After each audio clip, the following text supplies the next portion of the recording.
تو حضرت معاذ بن جبل رضی اللہ تعالیٰ عنہ کہتے ہیں کہ صبح کے خوبصورت لمحے اور حضور کی قربت اور سفر کی گھڑیاں اور چل بھی رہا تھا میں آقا کریم علیہ السلام کے ساتھ ساتھ، تو موقع غنیمت جانا تو میں نے کہا کہ اے اللہ کے پیارے رسول صلی اللہ علیہ وآلہ وسلم، مجھے آپ کی قربت میسر آئی ہے تو اس موقع سے میں فائدہ حاصل کرتے ہوئے آپ سے سوال پوچھنا چاہتا ہوں، اور وہ یہ کہ مجھے کسی ایسے عمل کے بارے بتا دیجئے جو عمل مجھے جنت میں داخل کر دے اور جہنم سے دور کر دے۔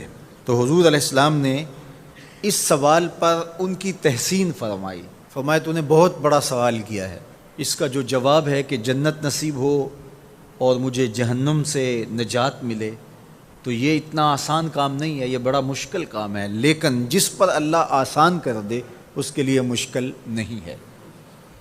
یعنی جنت آسانی سے نہیں ملتی، جہنم سے بچنا بھی اتنا آسان نہیں ہے، بہت سارے گناہوں سے بچنا پڑتا ہے، لیکن اللہ جس کے لیے آسان کر دے اس کو نیکی کی توفیق دے دیتا ہے اور برائی سے اس کو بچا لیتا ہے۔ اگر تو چاہے کہ جنت میں جائے اور جہنم سے نجات ملے تو تمہیں اللہ پر ایمان بھی لانا پڑے گا، اور ایسا ایمان جس میں شرک کی آمیزش تک نہ ہو، اسی کی عبادت تیری زندگی کا مقصود ہو، اور نماز بھی ادا کرنا ہوگی، زکوٰۃ بھی دینا ہوگی، روزے بھی رکھنے پڑیں گے، اور تجھے حج بھی کرنا پڑے گا۔ جنت میں داخلے کے لیے یہ شرائط ہیں کہ تم یہ کام کرو گے۔ پھر ارشاد فرمایا میں تمہیں بھلائی کے دروازے ہی نہ بتا دوں۔ ارشاد فرمایا الصوم جنہ، روزہ ڈھال ہے۔ ڈھال آپ سمجھتے ہیں، اگر آپ لوگوں نے ڈھال نہیں دیکھی ہوئی تو آج کے زمانے کے اندر تو سب لوگوں نے جو ہے وہ ڈھال دیکھ لی ہے، چونکہ اس وقت ترکی نے اس طرح سے اپنے کلچر کو اور اپنی تہذیب کو جدید ذرائع ابلاغ کے ذریعے لوگوں تک پہنچایا ہے کہ اب 800-700 سالہ پرانی چیزیں بھی ہمارے سامنے آ گئی ہیں، ورنہ ہم یہ باتیں کیا کرتے تھے تو لوگ ان باتوں کو سمجھا نہیں کرتے تھے، چونکہ اس کا کوئی نمونہ اور شکل موجود نہیں تھی۔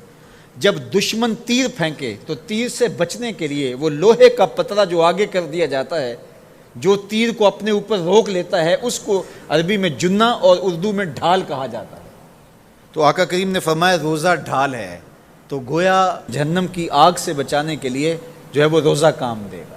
والصدقۃ تطفئ الخطیۃ، یہ گناہوں کو مٹا ڈالتا ہے، جس طرح کہ آگ کو پانی بجھا ڈالتا ہے، تو اس طرح جب صدقہ دیا جاتا ہے تو جو گناہ ہوتے ہیں وہ ایسے مٹتے ہیں کہ لگتا ہے یہاں گناہ تھے ہی نہیں۔ آگے ارشاد فرمایا رات کے پیٹ میں نماز ادا کرنا، یعنی تہجد کی نماز ادا کرنا۔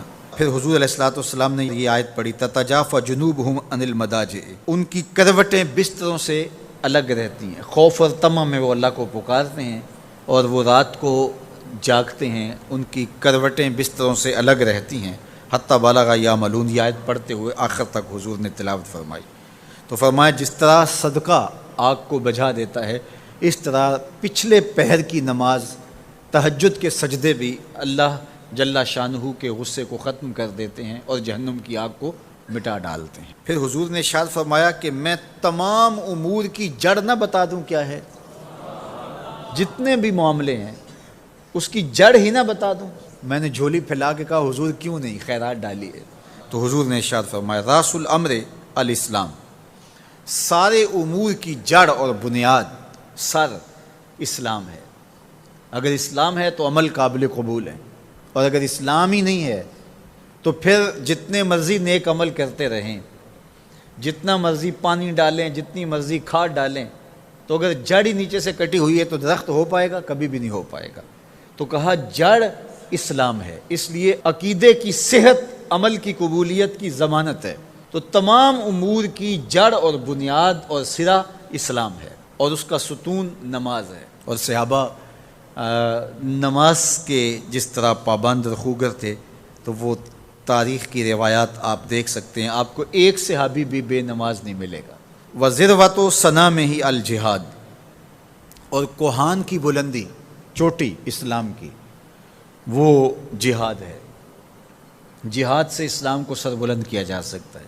اسلام کا چھٹا رکن ہے جہاد، اور ہمیں جہاد کی ترغیب بھی دی گئی اور قیامت تک یہ جہاد جاری بھی رہے گا اور کبھی بھی ختم ہونے کا نہیں ہے۔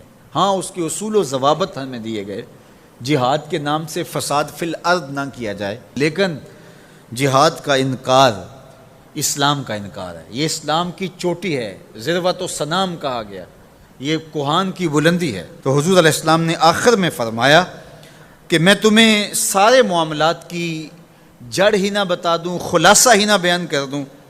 قلت بلا یا نبی اللہ، میں نے کہا اے اللہ کے نبی کیوں نہیں؟ فاخذ بلسانہ، حضور نے اپنی مبارک زبان کو پکڑا، فقال، اور فرمایا، کف علیک ھذا، کہا اس کو روک لے، اس کو کنٹرول کر۔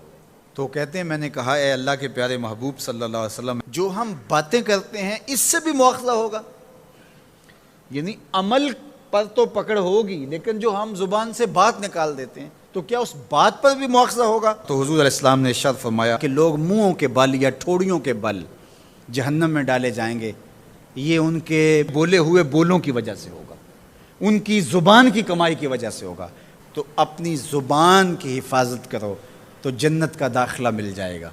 تو گویا زبان کی حفاظت سے لے کر کے اللہ کے حضور سجدے تک اور اللہ کی عبادت تک، یہ ہے وہ نصاب جو جنت میں جانے کا ہے۔ اللہ ہم سب کو 5 گانا باجماعت نماز کی توفیق دے، اللہ ہمیں توفیق حج کی نصیب کرے، اللہ ہمیں رمضان المبارک کے روزے رکھنے کی توفیقات سے مالا مال کرے، اللہ اپنی راہ میں جد و جہد اور جہاد کی توفیق سے مالا مال کرے، اور اللہ ہمیں ہماری زبان کی حفاظت کی توفیق دے تاکہ ہم خیر کی راہوں کے مسافر